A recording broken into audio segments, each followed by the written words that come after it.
at itinalaga sa mga panahon. Itunay na himala ang inyong nakamtan. Minsan, hindi ninyo ito pinangarap sa inyong mga buhay. Subalit ang Diyos na makapangyarihan sa lahat.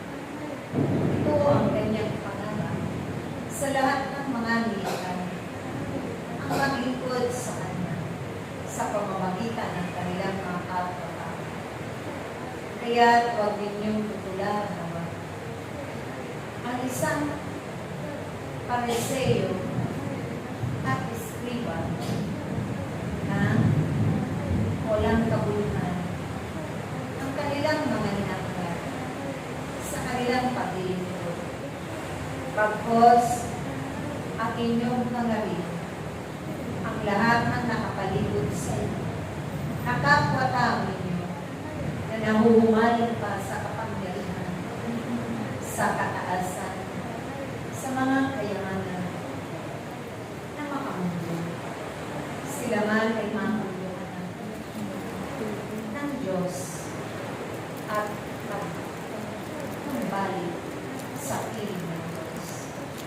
Mapuno ng pag-ibig sa isa't isa, maging mababali sa lahat ng kapwa, higit sa Diyos na makapangyarihan sa inyo. Maalala nila kung saan nagmula kanilang mga buhay at ang misyon na kanilang natanggap na nagmumula sa Diyos. Nawa ito ay kanilang pangalanan upang pagdating ng takdang panahon ng kanilang manghiram na buhay ay manumbalik na sa Diyos. Naway marami na sila ang tanim na kabutihan sa mundo. Kaya ipanalangin mo sila at pinanalangin. Ganun din matulungan ng Diyos ang mga kaguluhan sa bawat bansa. Lahat ng salot niya. Ganun din sa inyong bansa, ang bayan, na hindi ninyo maranasan ang mga naranasan ng inyong kapwa at mga kapatid upang hindi kayo maging biktima at maging alipin din ang kasama. Kaya aking mga anak, lagi kayong mapuno ng pag-ibig ng Diyos. Lagi mag-uumapaw at mag-aalap ang inyong pag-ibigan, ang inyong paggagalanan, ang inyong pagpapatunan. Ang lahat naman ng misyon ay ingatan ng Diyos tulad ng aking misyon. Ito ang inyong ring gaganapin. Kayong lahat ay magkaroon. Asahan ninyo ang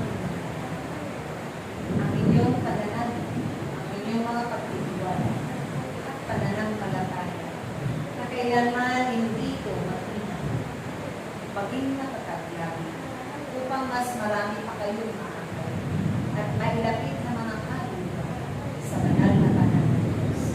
Dahil kayo ang magiging dahilan ng kanilang mga biyaya, pagpapala ng kaligtasan, pagpapala ng bagong buhay, pagpapala ng pag-asa at kasalanan.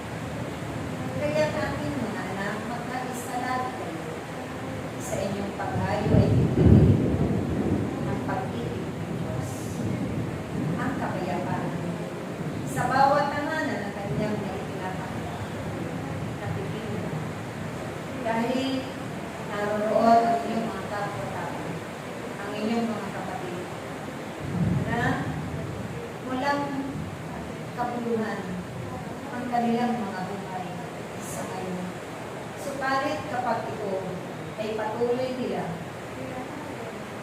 na napapakinggan ang aking salita na makapangyarihan. Ito ang magbubukas ng kanilang gusto't kalooban upang tanggapin nila sa kanilang mga buhay at doon magmula ang kanilang kalayaan. Kaya aking mga anak, maging masigasig kayo sa inyong pagsunod. May kalakip na kagalakan, kababaan ng kalooban, pag-ibig, at tunay na kapapatan at nakatutuhan ng pagiging ko ayon sa kaloob ng Diyos magpakailan. Alalahanin ninyo ang inyong mga kapwa at kapatid, sila man ang inyong mga pananagutan, tulad ng aking ginagawa na misyon na aking iniwan sa inyong mga. Ito'y inyong mga biyaya at pagpapala sa bawat salindahing magpakailan. Sa ngalan ng Ama, ng Anak, at ng Espiritu Santo. Pray.